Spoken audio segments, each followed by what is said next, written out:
my friends, this is Freddy again, and today we're going to take a closer look at the upcoming elections in Suriname. While the world is fighting against the coronavirus pandemic, the small nation of Suriname in South America has been in a lockdown as well for the last 2 months, and only one new case has been reported in the last 7 days.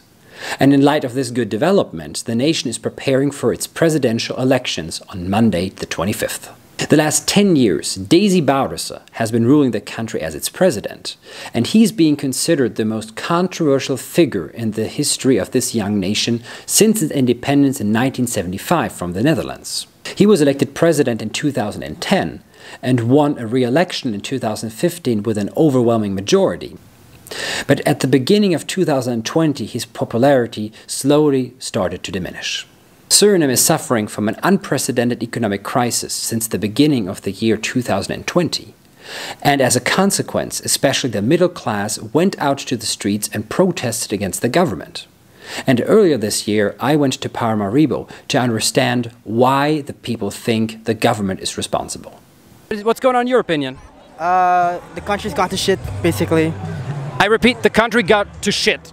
Okay, let's try to figure out what does shit mean. Could you explain what shit is?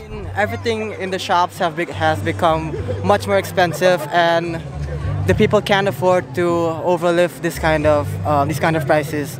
And the government has kept taking loans, but they can't repay it, so they don't feel it as much as the people of the public feel it. $100 million were taken from the Surinamese central bank and used for undisclosed purposes. The problem?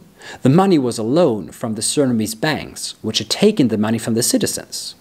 The shady use and the reluctant investigation into this weird case caused lots of confusion, and many people started to circulate rumors and puns, like that the money was used to buy onions and potatoes. This interference by the government into the economy led to a huge loss of confidence into the banking system itself, and many people started to exchange the already weak Suriname dollar into the more valuable US dollar. As a consequence, the value of the Suriname dollar dropped even more, and only within a few weeks their exchange rate had gone from 1 to 8 to 1 to 17, destroying many savings of many families. Bouterse introduced a currency law, basically trying to counteract the dropping exchange rate, but the effects so far have only been limited. The government later claimed that parts of the money was used to buy basic food goods, probably in order to support poorer parts of the community with the distribution of food packages. Social projects like this and bringing electricity and drinking water to rural areas has been a big part of Bouterse's re-election platform. And with the people receiving this aid, he is a well-respected man, like this person told us back in February. Are you happy with his politics, what he's doing so far? Yes, I'm very happy because the poor people, he give them a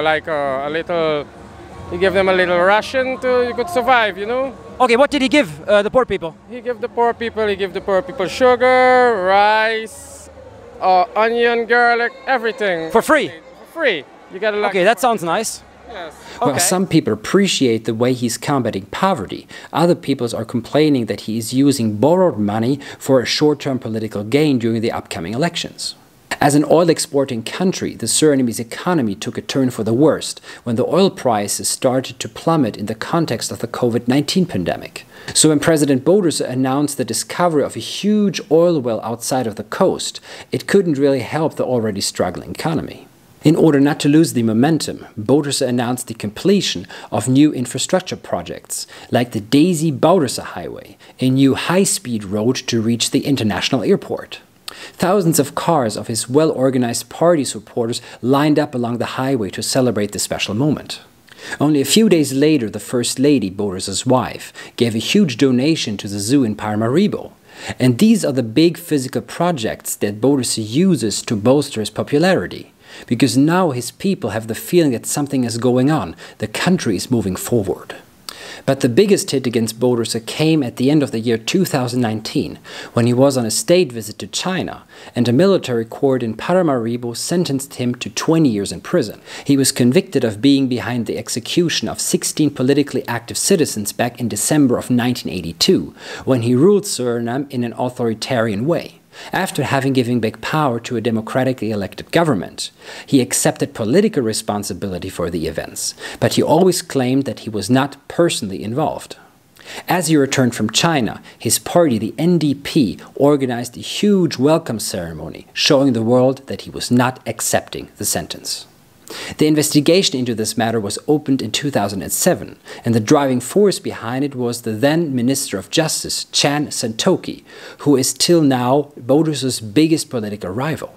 The two share a long-standing political antagonistic relationship, and Bouterse likes to call him the sheriff, alluding to the fact that he used to be a police inspector and started investigating into an illegal cocaine trafficking ring headed by Bouterse. Sheriff, je bent een kuiken.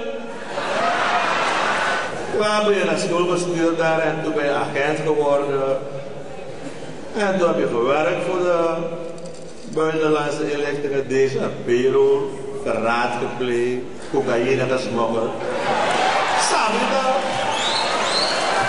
While Bouterse is trying to portray Santokhi as a secret agent that is still working for the former colonizer, the Netherlands, Santokhi regularly claims that Bouterse is leading the country in a very godfather-like and dictatorial way. En weet u wat onze president doet? Is dat onze president uit dat podium? Hij gaat de helft van VHP opsluiten. Who the hell are you? Who the hell are you?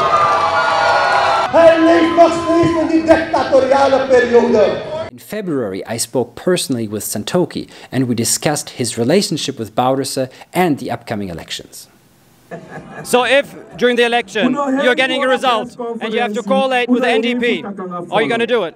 The NDP is not our option. You have seen what the policy of NDP had done, ruining, destruction, and creating poverty, creating corruption. What the people want is a new government. What the people want is new leaders. What the people want is new policy, and that is what the VHP is offering to the Surinamese nation. So who has the best chances of winning the elections on the 25th? Well, let's first take a look at how the president is actually elected. The president is not directly elected by the people, but through the 51 members of the National Assembly. These 51 seats come from the 10 different voting districts of the country, each containing between 2 and 17 seats, depending on the population in each district. In each district, the voters vote for their preferred party, and afterwards the votes are counted and the seats are distributed following the hand system, which is basically a proportional representation of the votes. After the 51 new elected members have come together in the National Assembly, they vote for one candidate out of all the candidates that have been put forward by each party. During the last elections in 2015, Bouterse's NDP party won 26 seats, while the biggest opposition party, the VHP, forming a coalition called V7, gained 18 seats. Bouterse then convinced 8 members of other parties to vote for him as president, putting himself over the threshold of 34 and therefore resuming a second term. What happens if one candidate can't get the necessary votes of 34? Well, then the National Assembly votes a second time, and if we have the same result, the power of the National Assembly to elect the president turns to the People's Assembly, the Verenigde Volksvergadering.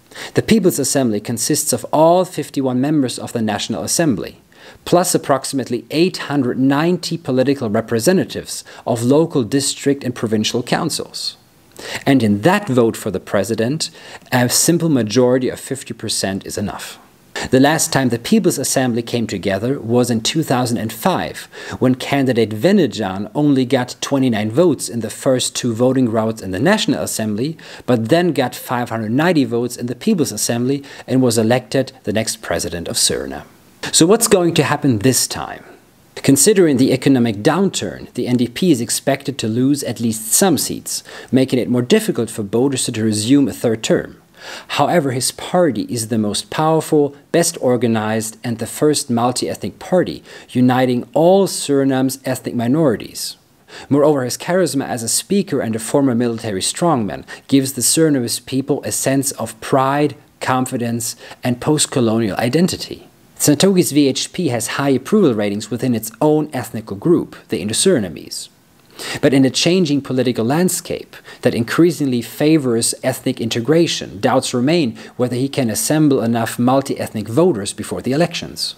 A poll from February shows a head-to-head race between Santokhi's VHP and Bouterse's NDP, with about 30% of the voters still undecided, in a country where election results are extremely difficult to predict. But one thing is for sure, with Sheriff Santokhi as president, it will be extremely difficult for Bouterse to stay out of prison. So the biggest question is, will the 74-year-old Bouterse survive another time? This is Freddy, I hope you enjoyed it. Comment and subscribe, and I'm going to see you after the elections.